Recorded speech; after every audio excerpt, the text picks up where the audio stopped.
오늘 하나님의 말씀 로마서 6장 4절에서 6절까지 말씀입니다. 로마서 6장 4절에서 6절까지 말씀 제가 읽어드리도록 하겠습니다. 그러므로 우리가 그의 죽으심과 합하여 세례를 받음으로 그와 함께 장사되었나니 이는 아버지의 영광으로 말미암아 그리스도를 죽은 자 가운데서 살리심과 같이 우리로 또한 새 생명 가운데서 행하게 하려 함이라. 만일 우리가 그의 죽으심과 같은 모양으로 연합한 자가 되었으면 또한 그의 부활과 같은 모양으로 연합한 자도 되리라. 우리가 알거니와 우리의 옛사람이 예수와 함께 십자가에 못 박힌 것은 죄의 몸이 죽어 다시는 우리가 죄에게 종노릇 하지 아니하려 함이니. 아멘.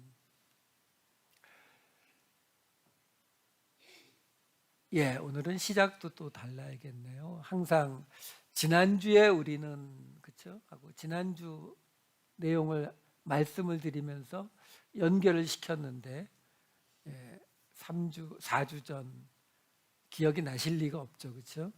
저도 안 나서 한참 뒤돌아서 다 읽어봤습니다. 오늘은 그래서 조금 다른 이야기를 좀 드리려고 그래요.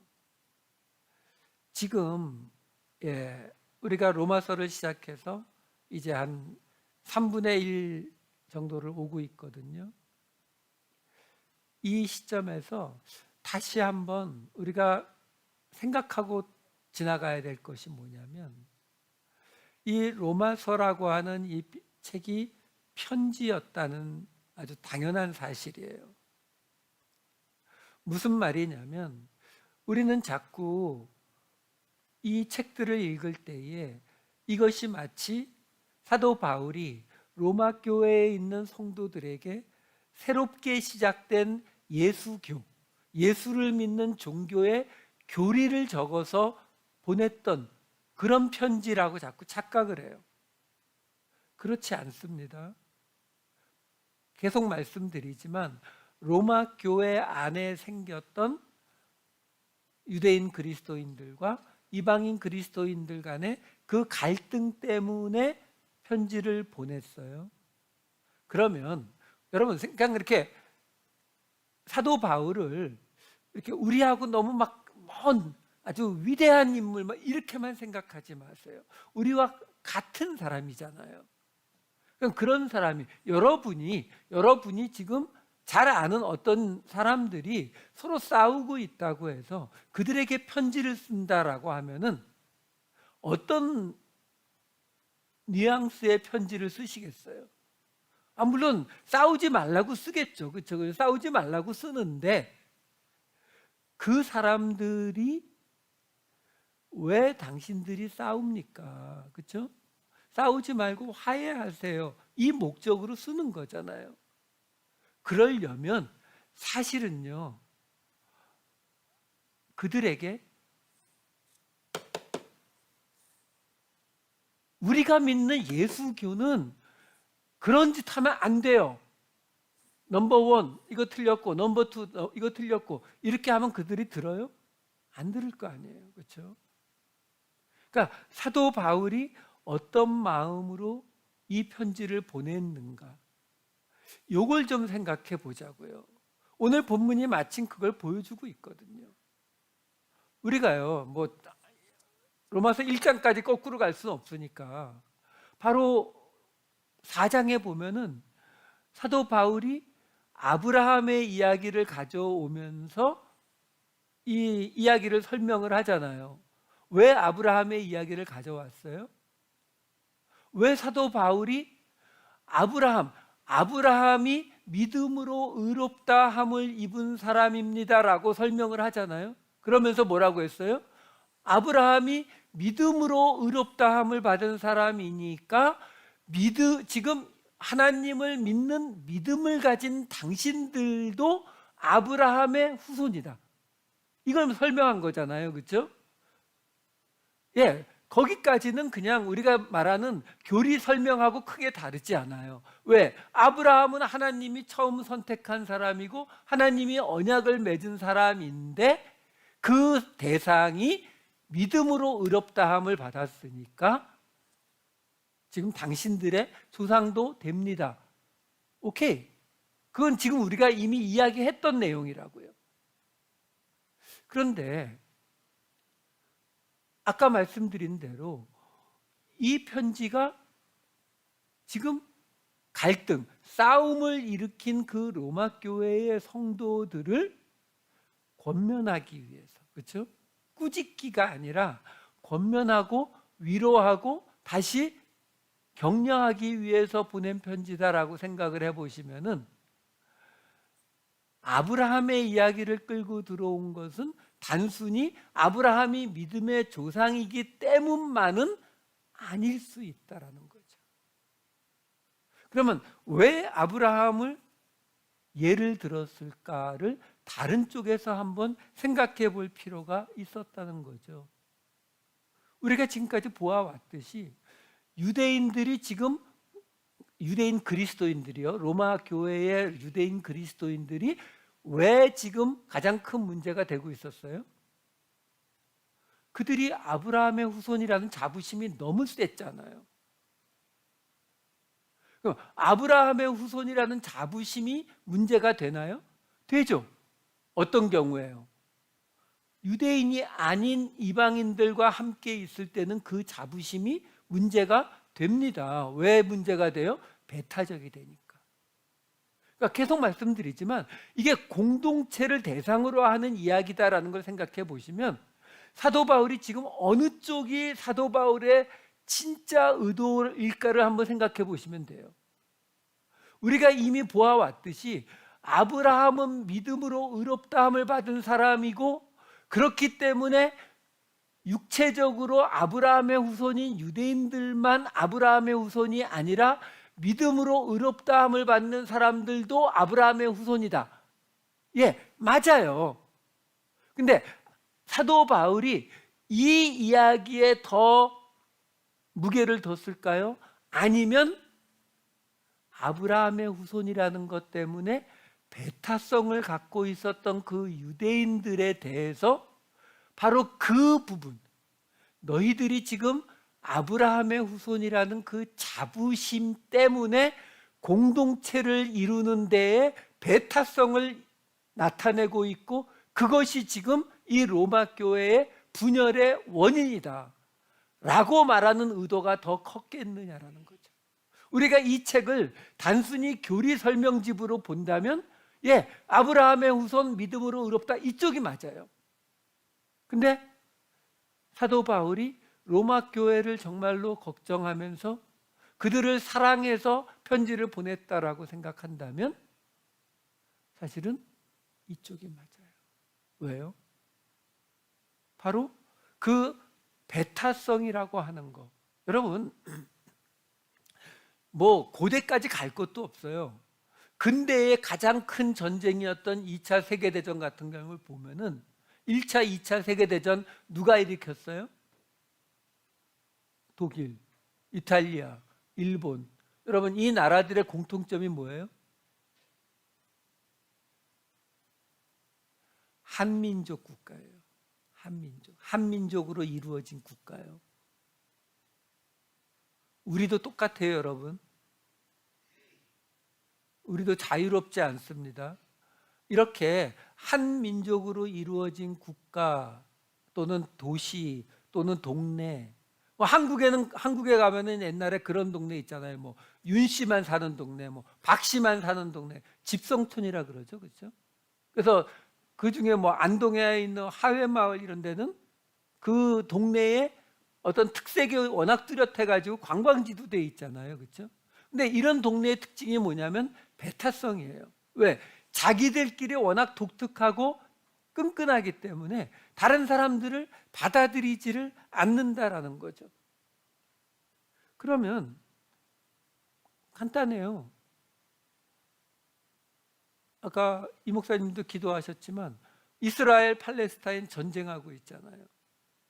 예, 그쪽 동네의 역사에 대해서 사실 저도 나름 많이 안다는 자부심을 가지고 있는데, 그런 제가 봐도 여긴 답이 없어요. 뭐 여기는 뭐 어느 쪽이 옳다 그르다 이 판단도 안 돼요. 그 정도로 이 동네 복잡하거든요. 서로가 서로의 존재 자체를 인정하지 않잖아요.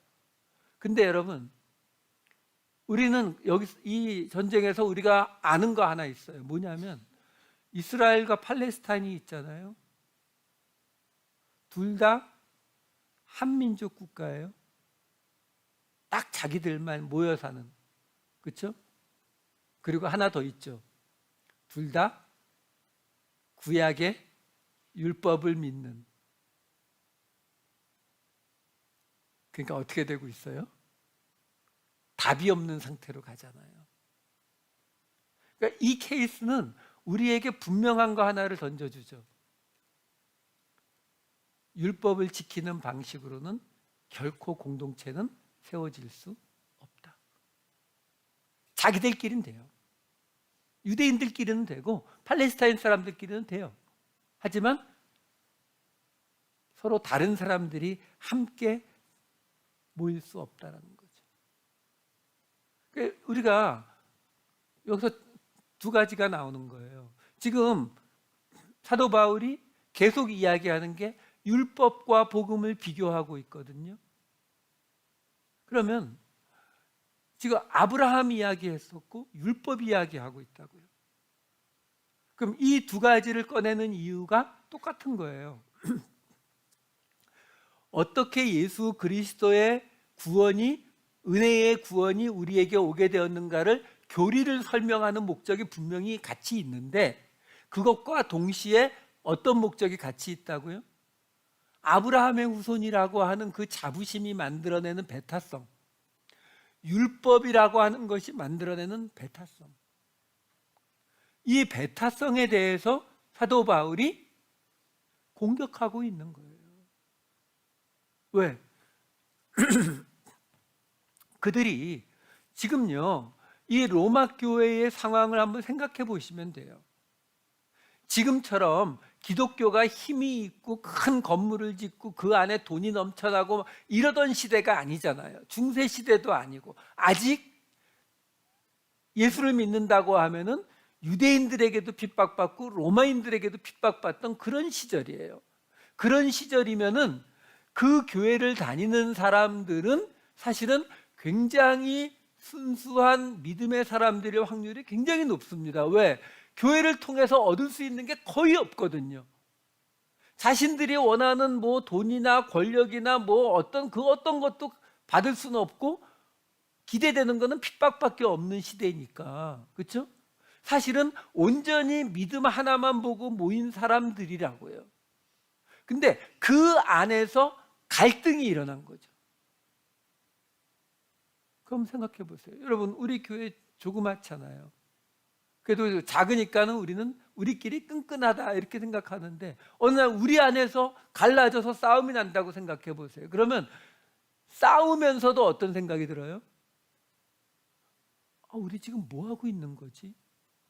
스스로에 대한 자괴감 같은 게 막 들지 않겠어요?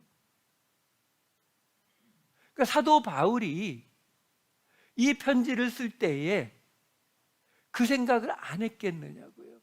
그들에게 교리를 설명하는 게 우선이 아니라, 왜 당신들이 지금 당신들이 빠진 그 자리, 그 함정, 빠지지 않았으면 더 좋았을 그 함정에 빠졌는데 거기에 어디에 문제점이 있었는지를 진단해 줘야 되지 않겠냐고요. 그 진단이 뭐라고요? 바로 아브라함의 후손이라고 하는 것. 너희만 아브라함의 후손 아니야. 그러니까 그것 때문에 자꾸 너희끼리 우리 아브라함의 후손 이런 소리 하지 마. 다 아브라함의 후손이 될 수 있어. 그 다음에 율법. 율법은 우리가 이미 보았다시피 그 율법을 지킨다. 그것이 공동체를 이룰 수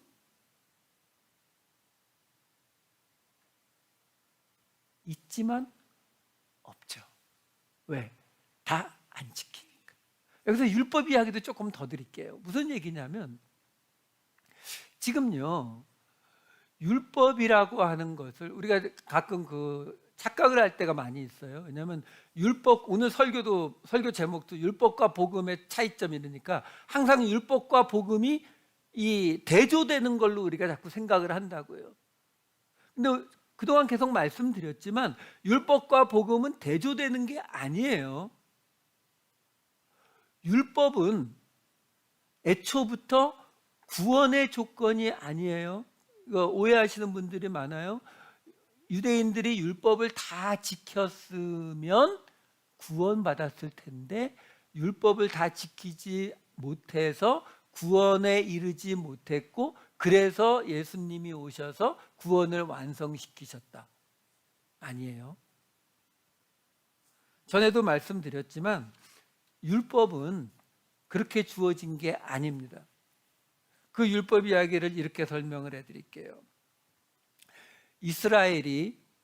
하나님이 이스라엘을 선택하셔서 당신의 구원의 계획을 시작하셨어요. 그러면 하나님이 이스라엘을 왜 선택하셨을까요? 우리가 이걸 인터넷에서 찾아보시면은 다 똑같은 대답이 나와요. 신명기 7장 7절 말씀. 여호와께서 너희를 기뻐하시고 너희를 택하심은 너희가 다른 민족보다 수요가 많기 때문이 아니니라. 너희는 오히려 모든 민족 중에 가장 적으니라. 우리가 너무 좋아하는 구절 중에 하나예요. 왜요? 이스라엘이 선택된 것은 가장 작기 때문에 선택되었는데, 그랬던 이스라엘이 하나님의 축복을 받아서 다윗의 왕국을 이루었다. 또는 요즘까지 끌고 와서 유대인들이 매년 노벨상의 몇 퍼센트를 차지하고 전 세계 부의 몇 퍼센트를 차지하고 다 하나님의 축복을 받아서 이 모든 민족 중에 가장 적은 자를 하나님이 선택하셔서 이렇게 이루셨다. 이게 뭐하고 똑같아요? 내 시작은 미약하였으니 내 나중은 심히 창대하리라 하는 욥기 말씀하고 똑같은 거예요. 그러니까 우리가 좋아하죠. 근데요, 여러분, 이 말씀 다시 한 번만 살짝 보여주세요. 자세히 보시면은 하나님이 이스라엘을 선택한 것은 그들의 숫자가 많기 때문에 선택한 것이 아니다. 여기서 이야기가 끝이에요. 너희가 숫자가 오히려 가장 적다. 적어서 선택했다는 말이 없어요. 근데요, 바로 뒤에 이어지는 7절과 8절을 같이 보시면은 이렇게 나와요. 8절에 여호와께서 다만 너희를 사랑하심으로 말미암아 또는 너희의 조상들에게 하신 맹세를 지키려 하심으로 말미암아 자기의 권능의 손으로 너희를 인도하여 내시되, 이렇게 나와요. 여러분, 신명기 7장 7절과 8절만 읽어보시면은 하나님이 이스라엘을 왜 선택하셨다고요? 8절에 나오잖아요. 너희를 사랑하셔서, 또한 아브라함과 맺은 언약이 있어서. 근데 그 바로 뒤에 나오는 구절은 안 봐요. 왜? 7절이 너무 좋거든요. 가장 작은 자 이스라엘을 선택하셔서 가장 큰 나라를 만드신 것처럼 하나님, 이 작은 우리를 선택하여 주시면 우리도 크게 될 수 있습니다. 이게 우리가 너무 좋아하는 이야기거든요. 아니요, 하나님이 이스라엘을 선택하신 것은 사랑하셔서, 그리고 언약을 맺으셨기 때문에 이렇게 나오는 거예요. 자, 이걸 잊으시면 안 돼요. 자, 그러면 아까 말씀드린 대로 율법이 복음의 대조가 되는 게 아니다라고 말씀을 드렸어요. 그래서 율법을 지키지 못해서 구원 못 받은 게 아니에요. 만약에 그렇다면 이렇게 생각해 보실 수가 있어요. 하나님이 이스라엘 백성이 율법을 못 지킬 것을 아셨을까요? 몰랐을까요? 아셨지만 자유의지에 맡겼다. 아니요, 당연히 아시죠. 근데 알면서 율법을 주셔서 실패하도록 만들었다? 하나님이 실패할 걸 알면서 율법을 주셨다고요? 바로 다음에 나오는 로마서 7장으로 가보면은요, 바울이 율법도 선하고 계명도 선하다고 말해요. 율법이 함정을 파놓은 거라면 선하다라고 말할 수 없어요. 근데 선하다고 말하거든요. 전에 보았던 5장 20절 말씀 다시 한번 보여드릴게요. 율법이 들어온 것은 파라세코미아, 여기 들어왔다라는 이 단어를 제가 설명해 드렸어요. 끼어 들어왔다라는 뜻이라고 설명을 해드렸어요. 왜? 하나님이 애초부터 가지고 계신 구원의 계획에 율법은 끼어 들어온 거지 본래 있었던 프로세스가 아니라고요. 그럼 그 끼어 들어온 이 율법이 주어진 이유가 뭐라고요? 공동체를 만들어주기 위해서요. 이스라엘 공동체를 세워주기 위해서요. 그러니까 이렇게 생각하시면 돼요. 이렇게 설명을 해드릴게요. 율법을 이스라엘 백성들이 다 지켜내지 못했잖아요. 근데 지켜냈으면 어떻게 됐을까요? 지켜내면 구원받아요? 아니요. 구원은 예수를 믿어야 구원받는 건 처음부터 끝까지 똑같습니다. 왜? 우리가 알다시피 선악과의 사건 때 이미 예수 그리스도의 오심이 예약되잖아요. 여자의 후손이 뱀의 머리를 밟는 그 사건이 일어나야 되거든요. 그 전에 율법을 지켜서 구원받을 수 있는 게 아니에요. 근데 그러면 율법을 지켰으면 이 문제가 해결이 안 되니까 자꾸 율법이 복음과 같은 자리로 올라오는 거예요. 같은 자리에 올라가는 게 아니란 말이에요. 그러면 율법을 지켰으면 어떻게 된다는 거예요? 왜 사도 바울은 율법이 선이라고 말해요? 여러분, 율법을 지켰으면 뭐가 되는 거냐면요, 이스라엘이라고 하는 그 공동체, 이스라엘이라고 하는 나라가 인류 역사에 없었던 그야말로 모든 백성들이 행복을 누리는 그런 나라가 되었을 거예요.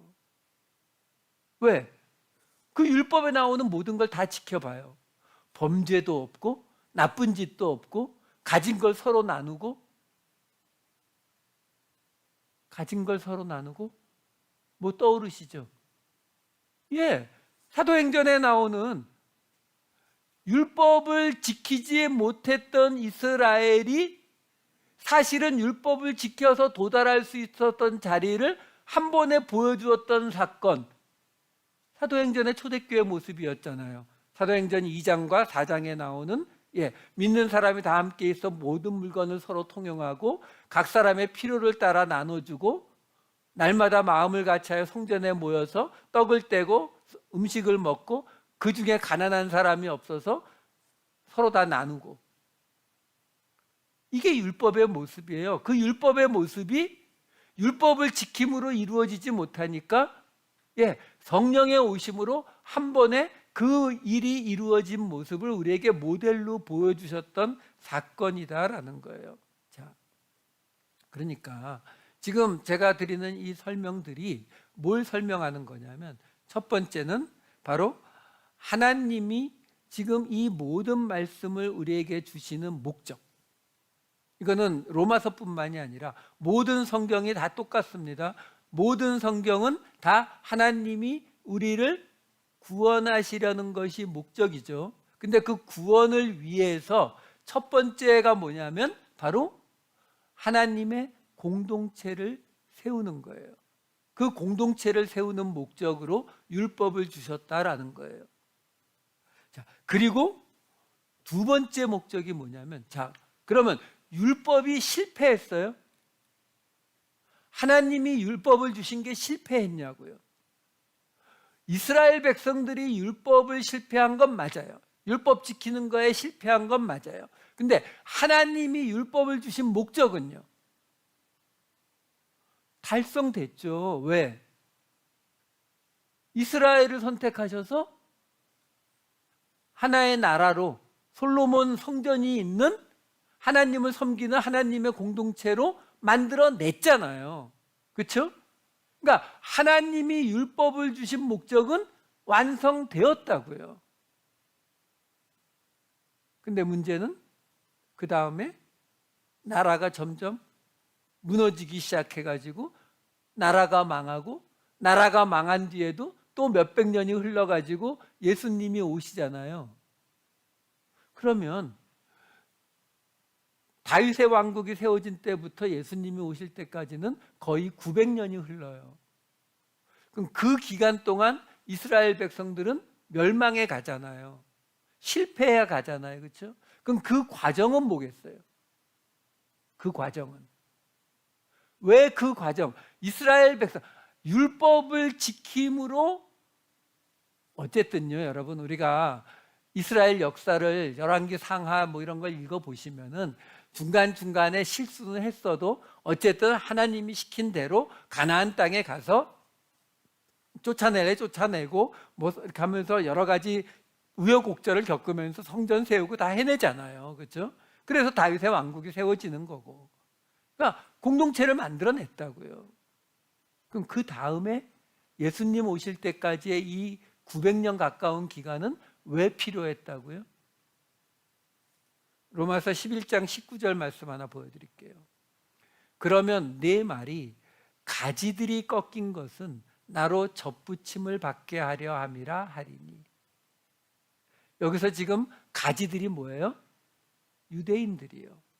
하나님 앞에 유대인들이 꺾인 것은 나로, 이방인들이 접붙임을 받게 하려 함이라 하리니. 사도 바울은 이렇게 설명해요. 이건 나중에 11장 가서 더 자세히 설명해 드릴게요. 무슨 말이냐면 유대인들, 하나님이 유대인들을 사랑하셔서 언약으로 선택하셨는데 그 선택하셨기 때문에 그들에게 이 땅에서 천국을 누릴 수 있는 찬스를 주셨어요. 율법을 통해서. 그래서 그 율법에 따라서 그 공동체가 세워졌고, 근데 그 공동체가 세워지고 난 뒤에 900년에 걸쳐서 이 이스라엘이 멸망해 가는 과정을 겪는데 그 과정이 뭐라고요? 이방인들이 접붙임을 받게 하기 위한 희생양으로 이 이스라엘이 사용되었다라는 거예요. 이게 사도 바울의 시각이에요. 자, 이제 로마서로 돌아오면은 그랬기 때문에 사도 바울이 아브라함의 4장 뒷부분에서 아브라함의 이야기를 꺼내서 믿음으로 의롭다 함을 받은 자는 모두 아브라함의 후손이라는 이야기를 다 하고서 그 다음에 나오는 이야기 5장 앞부분으로 가면 무슨 이야기가 나왔냐면, 그래서 예수 그리스도를 통해서 하나님과 화목이 이루어졌다, 이 말을 해요. 무슨 말이에요? 아브라함을 통해서 쭉 내려왔는데 그 내려온 게 우리가 지금 살펴보았듯이 어디까지라고요? 율법으로 하나님의 공동체가 세워졌다가 무너져가는 그 과정까지요. 근데 우리가 볼 때에는 유대인들이 하나님의 율법을 지키다가 실패하는 과정으로 보이지만 하나님의 입장에서는 그 율법을 통해서 세워진 하나님의 공동체가 이번에는 이방인들을 위해서 제물로 바쳐지는 과정이었다고요. 그 제물로 바쳐지는 과정이 끝나니까 뭐가 이루어진다고요? 제물을 바쳤으니까 하나님과 화목이 이루어지는, 예수 그리스도가 오셔서 화목이 이루어졌다라는 이야기가 5장에 나왔던 거예요. 그 5장에 화목이 이루어졌다는 이야기가 나오고 나서, 근데 당연히 사도 바울이 무슨 설명을 했어요? 어떻게 예수 그리스도 한 사람으로 말미암아 그게 이루어질 수 있느냐라고 생각할 테니까, 아담 한 사람 때문에 죄가 들어왔는데 예수 그리스도 한 사람으로 인해서 은혜의 구원이 이루어지는 게 뭐가 이상하냐? 단지 그 은혜의 구원을 더 받기 위해서 죄를 더 크게 할 수는 없다. 왜? 너희는 이미 예수 이름의 세례, 성령 세례를 받은 사람이기 때문에 죄를 더 지을 수가 없기 때문이다. 그래서 그 예수 이름의 세례, 성령 세례가 뭐라고 했어요? 옛사람이 죽는 것이다. 이게 지난 한 2달 동안의 이야기를 제가 리뷰해 드린 거예요. 그러면서 지난 설교 본문의 마지막 구절이 6장 4절이었던 거예요. 그러므로 우리가 그의 죽으심과 합하여 세례를 받음으로, 바로 성령 세례를 받음으로, 예수 이름의 세례를 받음으로 그와 함께 장사되었나니, 옛사람이 죽었나니, 이는 아버지의 영광으로 말미암아 그리스도를 죽은 자 가운데서 살리심과 같이 우리로 또한 새 생명 가운데서 행하게 하려 함이라. 자, 여기에 지금 문제가 되는 구절 하나가 있어서 지금 오늘 이 긴 서론의 이야기가 나왔던 거예요. 그 구절이 뭐냐면, 지금요, 이 6장 4절을 다시 한 번만 보여주세요. 여기 보시게 되면은 그의 죽으심과 합해서 세례를 받아서 장사되었다. 그리고 그리스도를 살리심과 같이 우리도 새 생명 가운데 행하게 했다. 이렇게 나오는 거거든요. 우리가 다 아는 내용이죠. 예수님의 죽음과 같이 우리도 죽었고 예수님의 부활과 같이 우리도 부활한다. 이러면 문제가 없어요. 예수님의 죽음과 같이 죽었고 예수님의 부활과 같이 우리도 부활한다. 이러면 아무 문제가 없는데, 이 6장 4절의 맨 끝은 그렇게 말하고 있지 않고 우리로 또한 새 생명 가운데서 행하게 하려 함이라, 이렇게 지금 나온다라는 거예요. 여기에 행하다라고 나오는 이 페리파테오라고 하는 헬라어 단어의 뜻은 걷다예요. 이 둥글둥글 두루 왔다 갔다 걸어 다니다의 뜻이에요. 그래서 걸어 다니다의 뜻이기 때문에 이 단어에는 어떤 뜻도 있느냐면은 따르다, 살다의 뜻도 있어요. 여러분, 우리가 누가복음을 볼 때에 이 이야기가 굉장히 많이 나왔죠. 예수님을 따라가는 삶을 사는 것을, 예수님을 그 길을 따라 걸어가는 것으로 많이 표현하잖아요. 그렇죠? 그것처럼 지금요, 제가 왜 이 이야기를 드리냐면은,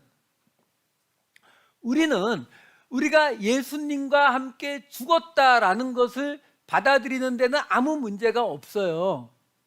옛사람이 죽은 것이다라는 거 우리 다 알고 있잖아요. 근데 그러면 예수님이 죽은 것처럼 우리도 죽고 예수님이 부활하신 것처럼 우리도 부활할 것이다라고 생각하죠. 다시 말해서 우리가 생각하는 부활은 우리의 육체가 죽은 다음에 다시 살아나는 그 부활밖에는 우리는 잘 생각하지 않아요. 예, 그 부활도 당연히 있어요. 근데 지금 여기서 이 로마서 6장 4절에서 말하기는 뭐라고 말하고 있는 거냐면, 예수님을 살리신 것처럼 우리도 새 생명 안에서 행하게 하려 함, 정확히는 새 생명 안에서 그리스도를 따르게 하려 함, 살아가게 하려 함, 이런 뜻이라고요. 무슨 말이에요? 죽었다가 다시 살아나는 그 부활을 말하고 있는 게 아니란 말이에요. 그 부활이 아니라 우리가 살아있는 동안에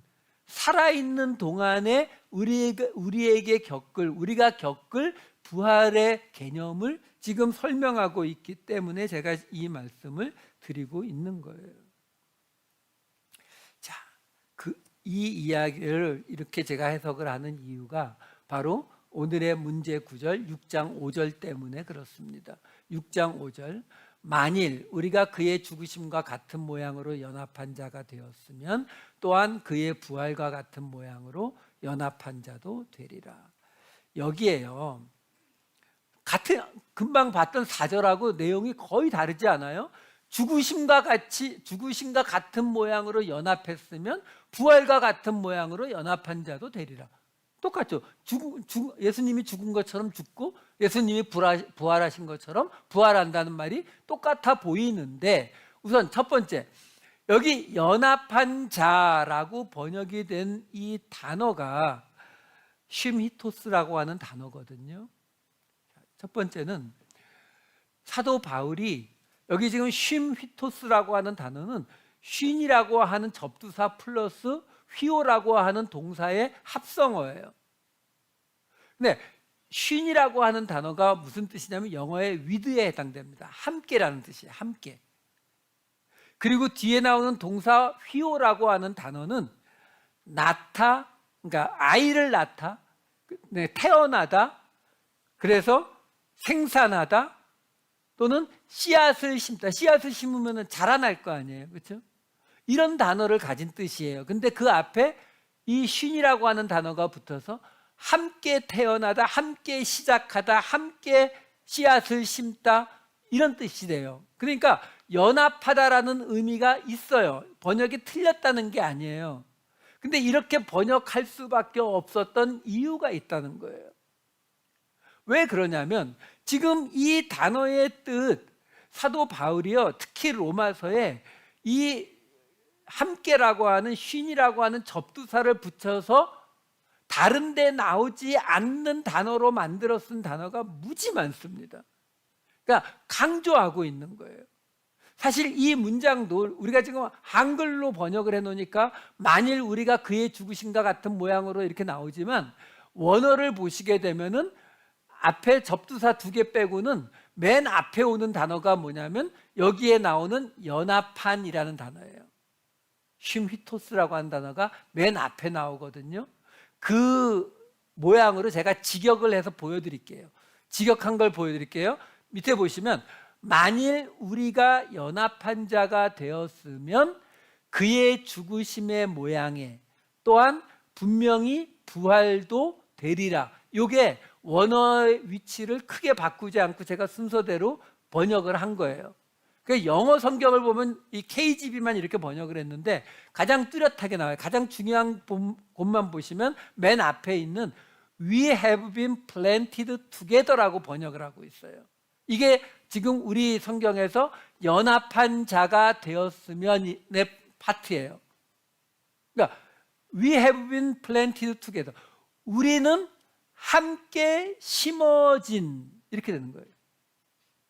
그러니까 무슨 말이냐면은, 그러니까 중간에 지금 우리가 연합한 자가 되었으면, 연합한 자까지 제가 바꿔드릴게요. 바꾸면 이렇게 돼요.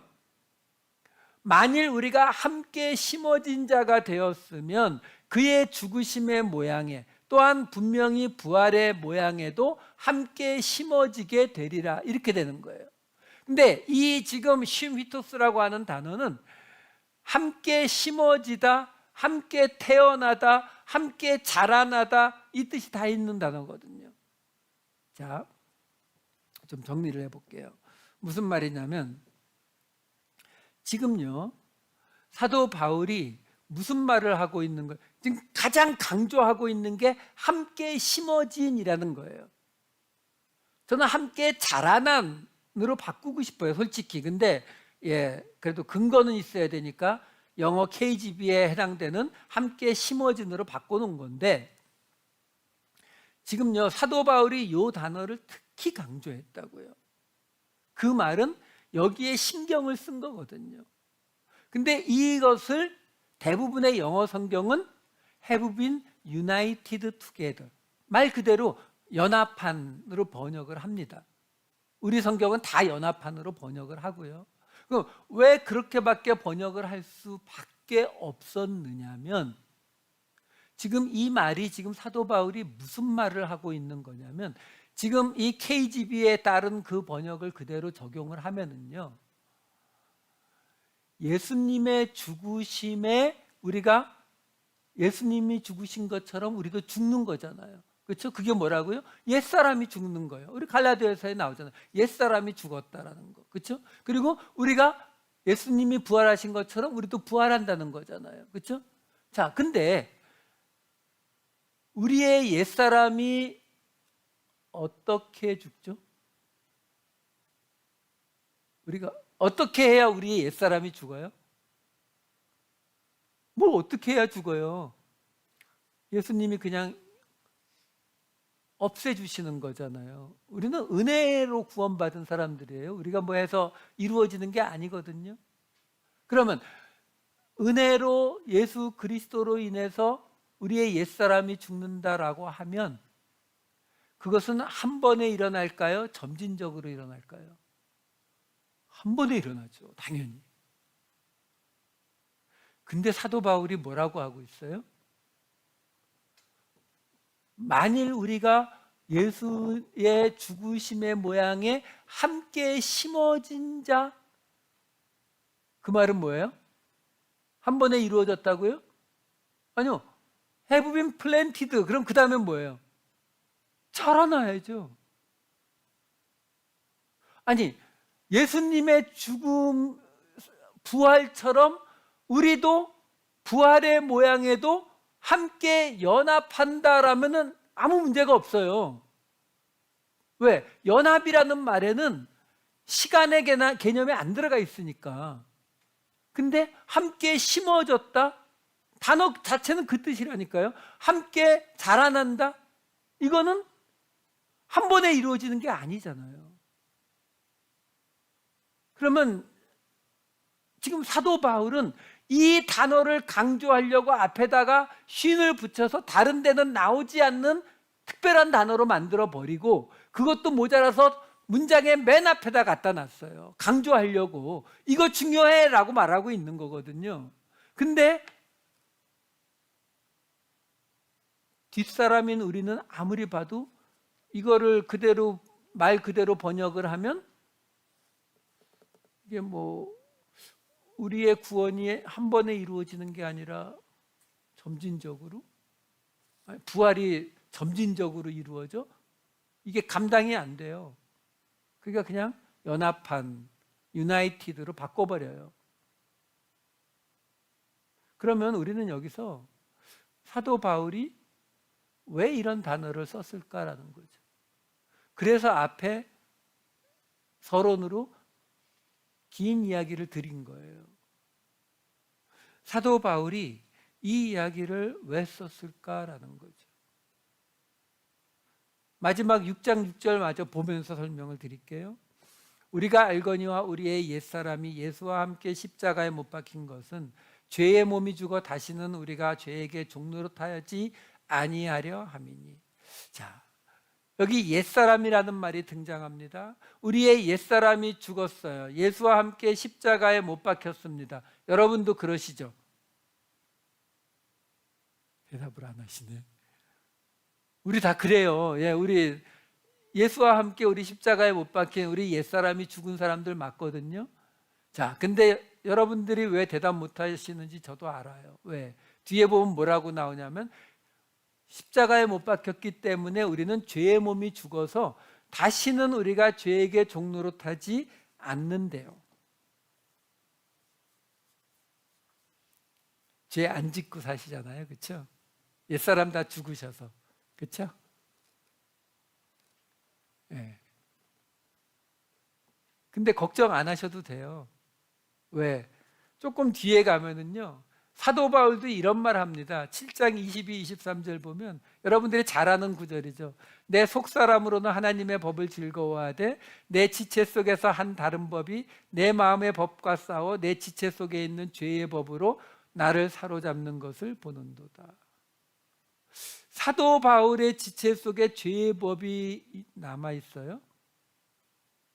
그러면 아까 6장 6절 말씀으로 보게 되면은 사도 바울은 죄의 몸이 죽지 않았네요. 그러면 옛사람이 십자가에 못 박히지 않았나요? 예. 지금 분명히 뭔가 어딘가 문제가 있어요. 그 어딘가 있는 그 문제가 있기 때문에 어딘가에서 우리가 잘못 해석하고 있는 부분이 있기 때문에 지금 말이 안 되는 일들이 일어나고 있는 거잖아요. 일단 죄의 문제는 다음 주에 보기로 하고요. 우리가 여기서 봐야 되는 게 뭐냐면 바로 맨 처음에 말씀드렸던 것처럼 사도 바울이 이 편지를 교리집으로 우리에게 쓴 게 아니다라는 거예요. 사도 바울은 싸우고 있었던 그 로마 교회의 성도들을 사랑했어요. 여러분, 우리가 성경 말씀을 배우고 많이 읽는 거 중요한데 그 말씀을 텍스트로 어떤 그 지식으로 알게 되면 어떻게 된다고요? 그거 가지고 다른 사람들을 판단하고 정죄하는 데밖에 사용하지 않게 됩니다. 여러분, 사도 바울이 얼마나 우리가 생각하는 많은 신학자들이 왈가왈부하는 그런 것들을, 여러분, 신학자들이 왜 왈가왈부하는지 아세요? 사도 바울이 어떤 때는 이렇게 쓰고 어떤 때는 이렇게 쓴 게 하도 많아서 그래요. 그러니까 이렇게 갖다 놓으면 안 맞는 거예요. 이게 이렇게 맞아줘야 되는데, 그러니까 신학자들 따라 이걸 이렇게도 해석하고 저렇게도 해석하느라고 말이 많은 거거든요. 그런데 이것이 편지였다는 거. 사도 바울이 그 로마 교회의 사람들, 고린도에서 썼어요. 로마와 고린도가 가깝긴 해도 비행기가 있던 시절들이 아니니까 그렇게 뭐 며칠 만에 왔다 갔다 할 수 있는 거리는 아니라고요. 그런 곳에서 로마 교회가 걱정돼서 편지를 쓴 거라고요. 왜요? 사랑해서요. 그들을 사랑해서요. 그러니까 그들에게 이야기하는 거예요. 그들에게 지금요, 그 로마 교회의 사람들이 다른 게 문제가 아니었잖아요. 그들이 하나님을 섬기지 않고 있었던 게 아니에요. 유대인들하고 똑같잖아요. 여러분, 우리가 알다시피 유대인들이 하나님을 섬기지 않아서 멸망당했습니까? 아니잖아요. 이사야서 잠깐 볼까요? 이사야서 1장 11절 13절 하나님께서 짐승의 기름에, 살찐 짐승의 기름에 배불렀고 더 이상 염소의 피를 기뻐하지 않는다고, 그러면서 헛된 재물 가져오지 말라고, 안식일, 대회, 성회, 예배예요, 이런 거 다 견디지 못하겠다고 하시잖아요. 왜? 그러니까 유대인들이 하나님을 섬기는 데는 부족함이 없었다니까요. 하나님 스스로 말하잖아요. 내가 배부르다고 얘기하잖아요.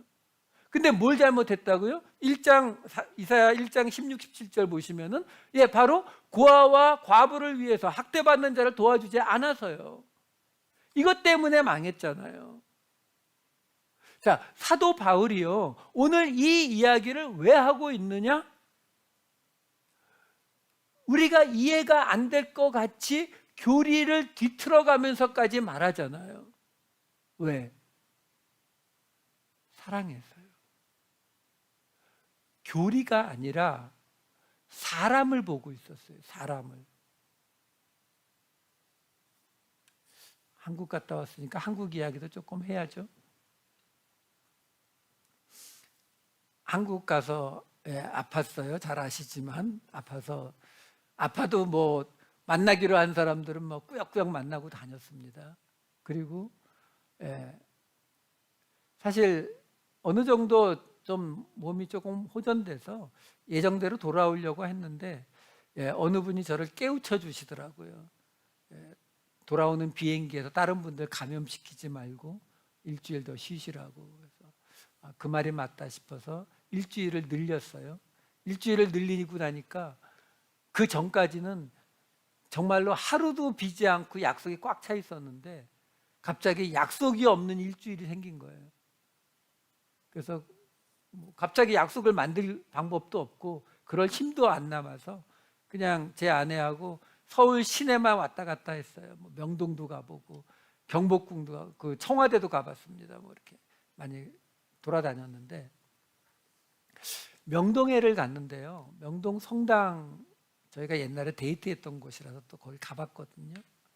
근데 명동 성당이 저 위에 있는데 그 길가 쪽에 아래쪽으로 뭐 언제 만들어 놓은 건지 모르겠지만 하여간 명동 성당에서 이렇게, 그러니까 길에서 보면은 1층, 2층이지만 명동 성당에서 보면 지하에다가 큰 공간을 만들어 놨어요. 들어가 보니까 뭐 서점도 있고 카페도 있고 뭐 작은 가게 몇 개 있고 가운데 아주 넓게 넓은 공간에는 그냥 의자 갖다 놓고 아무나 와서 쉴 수 있게 만들어 놨더라고요. 참 그 비싼 명동 그냥 점포 만들어서 세를 줘도 수입이 엄청날 텐데 참 잘 만들었구나 뭐 이런 생각했어요. 그 다음 날에는 인사동에를 갔습니다. 인사동 가서 이렇게 왔다 갔다 하다 보니까 인사동에 어느 한국 교회가 백 몇십 년 된 그 기념으로 이렇게 그 교회의 역사 박물관이라고 하는, 건물은 그리 크지 않아요. 2층 건물인데 그 건물에다가 그 교회 이름 딱 써갖고 이렇게 역사 박물관 이렇게 써붙였더라고요. 1층이 전면이 다 유리로 돼 있어서 바깥에서 이렇게 안을 들여다봤더니 백 몇십 년 된 교회니까 제일 잘 보이는 곳에 역대 담임 목사님 사진이 이만한 걸로 이렇게 열 몇 개가 쫙 붙어 있더라고요. 사람들이 많이 모이는 비싼 땅이죠. 명동도 인사동도. 근데 한쪽에서는 누구나 그냥 들어와서 쉴 수 있는 공간을 만들어 놨어요. 그 공간에는 명동 성당에 대해서 또는 가톨릭에 대해서 어떤 광고 하나도 붙어 있지 않았어요. 근데 한쪽에는 담임 목사님들 사진이 열 몇 개가 쫙 있더라고요. 여러분, 그 차이가 뭐라고 생각하세요? 저는 바로 사람을 생각하느냐, 일을 생각하느냐의 차이라고 봐요.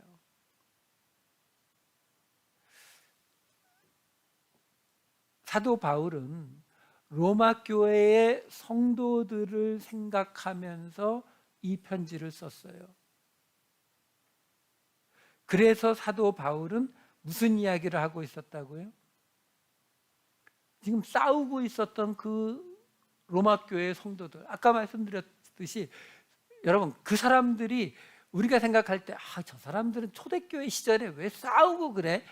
사도 바울 선생님이 힘들게, 이게 아니라고요. 우리와 똑같을, 아니 어쩌면 그 핍박 속에서 예수를 처음 믿었을 굉장히 신실하고 간절한 성도들이었을 거예요. 어떤 이유 때문에 왜 싸우게 되었는지까지는 우리는 잘 알지 못해요. 하지만 그들도 그들 스스로를 보면서 힘들어했을 거라고 저는 생각을 해요. 왜 그렇게 생각을 하느냐? 사도 바울이 그렇게 쓰고 있잖아요. 여러분, 이 로마서가 끝난 다음에 고린도 전서로 가야 되는 게 순서인데 뭐 너무 지치신 것 같아서 구약을 갔다 갈 거지만 고린도 전서로 가보면은 이 로마서보다 사도 바울의 이 톤이 확 올라갑니다.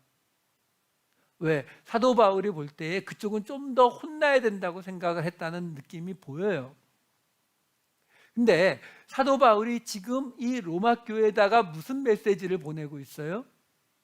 그들에게 이야기하는 거야. 아까 오늘 가장 그 문제가 되는 6장 5절 말씀을 가지고 사도 바울이 이야기하는 거예요. 지금 너희들 안에, 지금 쉽게 말하면 개척교회 처음 시작했는데 그 창립 멤버들 안에서 싸움이 난 거하고 똑같거든요. 그럼 그들 스스로를 볼 때 한심하게 느껴지고 있을 거 아니에요. 지금 우리가 교회를 새로 세웠는데 이게 맞아? 세워가지고 금방 몇 년 됐다고 우리끼리 싸우고 있어? 이러고 있었을 사람들에게 사도 바울이 뭐라고 하냐면, 너희가 예수님과 함께 죽고 옛사람이 죽고 너희가 예수님이 다시 살아나신 것처럼 다시 살아나는 게 맞다는 거죠. 그거 교리적으로 단번에 일어나는 게 맞다는 건 사도 바울이 더 잘 알아요. 근데 뭐라고 이야기하냐면, 그런데 그게 이제 너희에게 함께 씨앗이 심어졌어. 이제부터 너희에게서 그것이 자라나갈 거야. 그러니까 너희가 지금 들은 그 은혜의 복음, 너희가 선택한 그 선택이 잘못되지 않았다. 너희가 여러분 당연히 그렇게 생각할 거 아니에요. 내가 지금 이 새롭게 말하는 복음이라는 것을 듣고 이 교회를 왔는데, 와봤더니 그 자리에서 싸움이 나고 있으면 뭐라고 하겠어요, 여러분? 에이, 이거 아니네.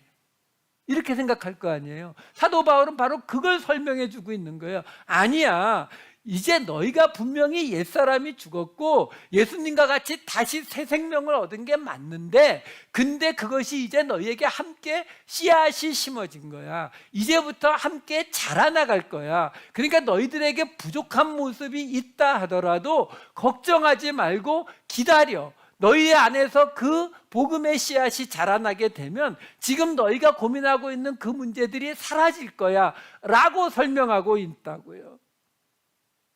교리적으로 아니죠. 단번에 일어나는 게 맞다니까요. 근데 사도 바울은 그건 넘어서잖아요. 왜?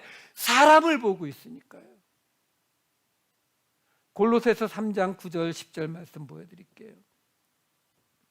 너희가 서로 거짓말을 하지 말라. 옛사람과 그 행위를 벗어버리고 새 사람을 입었으니 이는 자기를 창조하신 이의 형상을 따라, 이게 뭐예요? 오늘 본문에서 그의 죽음의 모양에 연합한, 그의 죽음의 모양에 함께 심어진, 그 말을 지금 똑같이 하고 있는 거거든요. 그러면서 지식에까지 새롭게 하심을 입은 자라. 뭐라고 이야기하고 있습니까? 부활이, 우리 죽었다가 살아나는 부활만 사도 바울이 말하지 않아요. 지금 여기서도 옛사람이 죽고 우리가 바뀐 모습, 그걸 새 사람이라고 지금 설명하고 있잖아요. 그게 누구예요? 사도 바울이잖아요. 사도 바울이 어땠던 사람이에요? 바로 그 교리 때문에 스데반을 죽였던 사람 아니에요? 그랬던 그 사도 바울이 이제는 그 교리를 넘어서서 자기가 지금 주장하는 그 은혜의 복음의 교리를 넘어서서 뭐라고까지 하는 거예요? 예수 그리스도의 죽음과 부활이 한 번에 일어나지 않고 점진적으로 일어날 수 있다.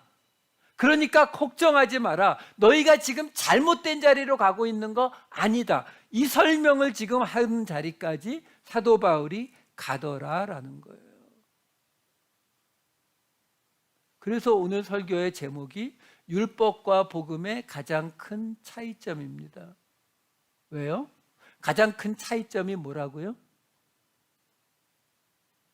믿음, 은혜 아니요.